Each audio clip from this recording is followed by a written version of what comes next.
Travis Wingate. So I'm trying to slow down the number of videos I do, but whenever I'm inspired, I obey. That's from my Mormon upbringing. And the reason why I still do it in my old age is because it works.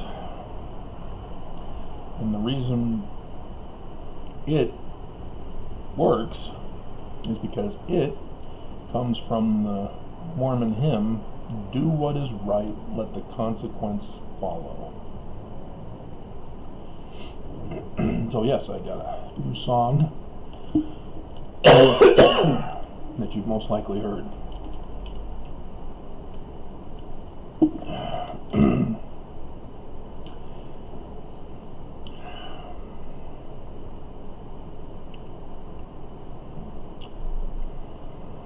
The reason why I'm in this situation is because I did what is right.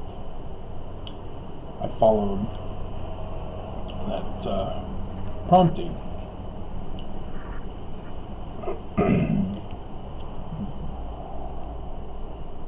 And pursued ancient language translations, because nobody in the church was producing any answers. If this was going to be the true church, it needs to have answers to every single question. And instead, person after person, time after time, even prophet after prophet, we're all making excuses of why there are no answers. And that's unacceptable to me. Its mere existence presupposes an answer. So therefore, I knew there is an answer, even though I didn't know what the answer was yet. But as I paid close attention, studied the scriptures, then came across ancient language translation, so then studied the scriptures through ancient language translation. And just to let you know, I studied grammatical termination, or grammar, graphing of the scriptures. So that's how detailed I was getting in my scripture study. And then, of course, by doing that, I came to find out that when Mormons claim they know the Book of Mormon is true, they're leaving out what it is that they're actually claiming is true. And it's not quite certain, therefore, what it is they're claiming is true about the Book of Mormon.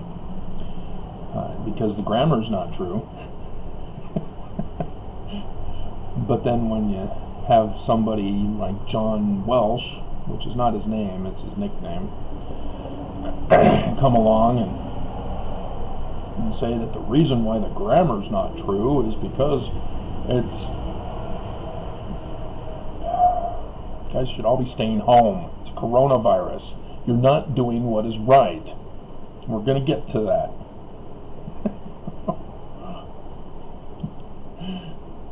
Is that he thought that chiasmus proves that the Book of Mormon is an ancient document. Come to find out that no, it was taken from contemporary books at the time of the early 1800s. But you can't go that far, because that then disproves the Book of Mormon as being an ancient language text. And thus, the Book of Mormon is not true for that variation. So, grammar, ancient translation. Wow, we're off to a bad start. But because I did what is right in the regards to following my promptings, I am the one who has deciphered Paleo-Hebrew. I'm the one who has deciphered Egyptian petroglyphs. And you may say, well, Egyptian's been translated, Travis. What are you talking about? I don't know anything about this Paleo-Hebrew thing. But Egyptian, yeah, there's Egyptologists know Egyptian, Travis. What are you talking about? Well, if you knew Egyptian, you'd be familiar with Gardner's Egyptian alphabet and grammar. I think it's just called Egyptian grammar. But that's the main text that is used by Egyptologists today. There's a number of problems. One, it cuts out many of the signs that Budge had included in his grammar. But Budge, if you've seen the movie Stargate, why do they still publish his books? I don't have any idea. Yeah, it's because Budge made too many errors that people then dismissed his work for Gardner's. And so signs got dropped just from that alone. However, if you notice where they get their signs from, it's from the text on papyri and carvings on walls and obelisks, etc. And never do you find a unique character from the pictures that accompany the picture text. And we have facsimiles in the Book of Abraham, for example. Those facsimiles are what I'm referring to when I say petroglyphs. You'll see in the petroglyphs, especially 2 and 3, there's nothing in 1. It's just the characters themselves in the petroglyph. They don't have the little signs dangling over their head or arms pointing to them. I'm just doing a quick check. Yeah, nothing. But you'll see text with the other 2. And that's what I'm referring to, is because of the Rosetta Stone, Egyptologists only know how to translate text after the learning of the Greeks, because that's the Rosetta Stone. It was taking the Egyptian language with the script of hieroglyphs and Demotic, and assigning those characters from Egyptian into Greek, which was there at the bottom of the text. So you had the 3 different scripts all saying the exact same thing. And thus we know it's from the Ptolemaic period.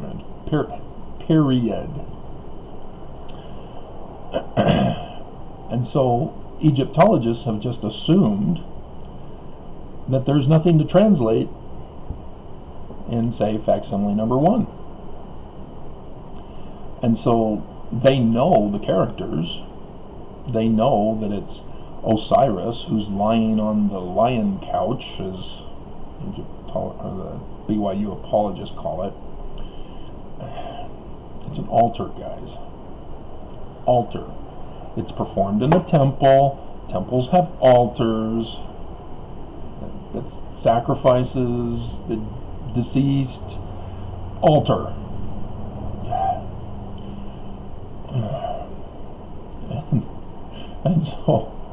And so you have the bawbird that's hovering over his head, and you have Anubis. That's always how it's portrayed on the Egyptian documents, so we know it's Anubis. There's no question about that, even though mice possibly, or rats or whatever, chewed on the papyri and bit off his head. we still know that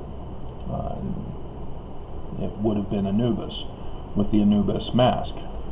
I say mask because it was portrayed in reality by Egyptian priests in the temple as the officiating priest would wear a mask of Anubis over his head.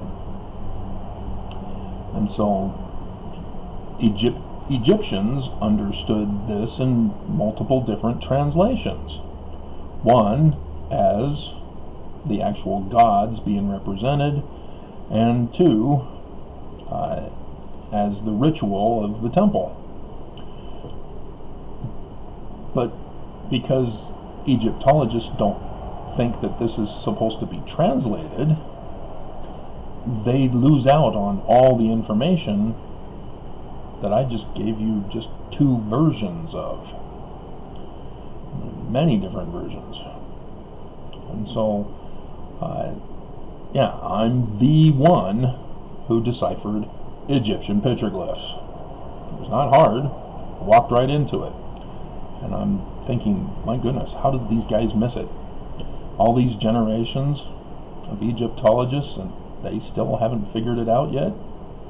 Even Dr. Rittner, as he looked on in kind of confused shock when the other guy on John Dehlin's video podcast, or not podcast, video thing that he did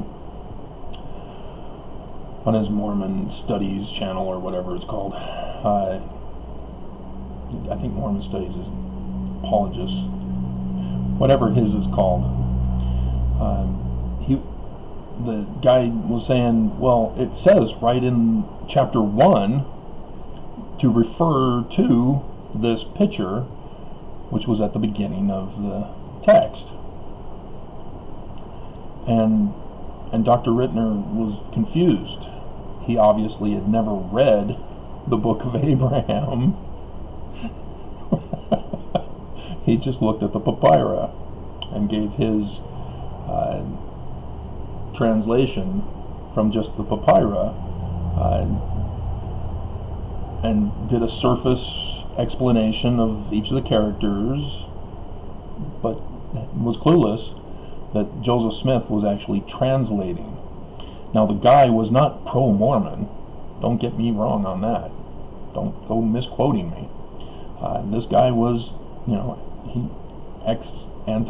don't want to say anti-Mormon, because Mormons have turned anti into a completely new definition. Mormons are anti-Mormon. To help illustrate the point. And so this guy is not favorable to the Mormon Church, and was joining in the conversation to help dismiss that Joseph Smith is a translator, is a fraud. And that's what Rittner was there for, is so John Dehlin could expose Joseph Smith as a fraud, that he isn't a translator. And the one guy was trying to point out that, yeah, even Joseph Smith says he's, looking at this picture and creating out of his mind a translation. And yeah, oops. Yeah, it exposed Dr. Rittner, and it exposed that Joseph Smith is actually a translator. And that's the whole point of doing what is right. Let the consequence follow. And John Dehlin still has not contacted me back when I did what he asked me to do. And so, yeah, you're lost, John. You're leading 100,000 plus ex-Mormons away from the true church of Joseph Smith, distracting them from the real horror that was Brigham Young. But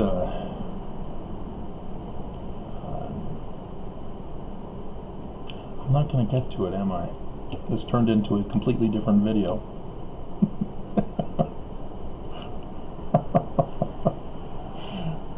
Huh. Alrighty. And I went and did the sound clip and all that for you.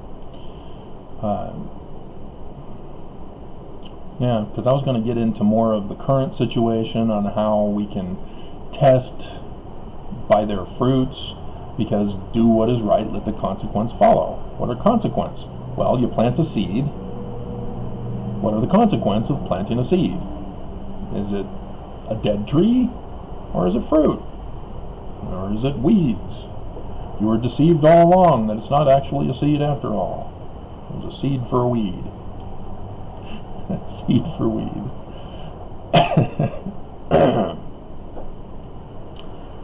Born in East Lebanon, I was. So, yeah, we're already at 15 minutes, so this is just about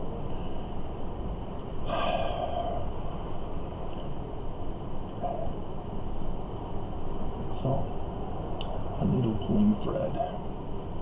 Yeah, because I was going to point out, did Governor Herbert, do the right thing by doing what he did for coronavirus? What are the consequences of what he did as governor? I heard the news that the legislature is now trying to overthrow his powers. This emergency response was just supposed to last for a month. It was just supposed to be for a one-time incident, and that be that. But this is dragging on indefinitely now. And so the legislature is saying, okay, hold on here. The legislature is not being involved in any of the decision-making processes for this pandemic that's affecting Utah. And it's getting out of control, as Herbert has no intention of solving the problem. And so, of course, the Nazi legislator from Draper, she was trying to support Herbert. But what are the consequences? Well, we closed in yellow. What are the consequences of having reopened? We're now in red. People have died. Those are the consequences of Herbert. He's a bloodthirsty murderer of his own people. Not just Utahns, but Mormons as well. And when we go to Nelson, Nelson had a fast. We're going to cure coronavirus with our faith. Because I was in a career field of science, but I'm also a man of faith. Excuse me? What? You're denouncing science. You spent your whole life in the scientific field, and now you're denouncing it at a time when we need science the most. And you wonder why there are anti-masker Mormons? Do what is right, let the consequence follow. Following President Nelson, if we're going to do what is right and follow the living prophet, what are the consequences of following the living prophet? Death, infection, an indefinite prolonging of this pandemic. So I guess that makes him a true prophet of God, right? Because that's what Moses would have done. What did Moses do, Mormons? I know, Mormons don't like it. I have to be sneaky in my video titles to get Mormons to come here. Because if I bash the church in my titles, I get a whole bunch of ex-Mormons. Yeah! Mormons! Evil! But they still don't know, because they're also fooled by guys like John Dehlin.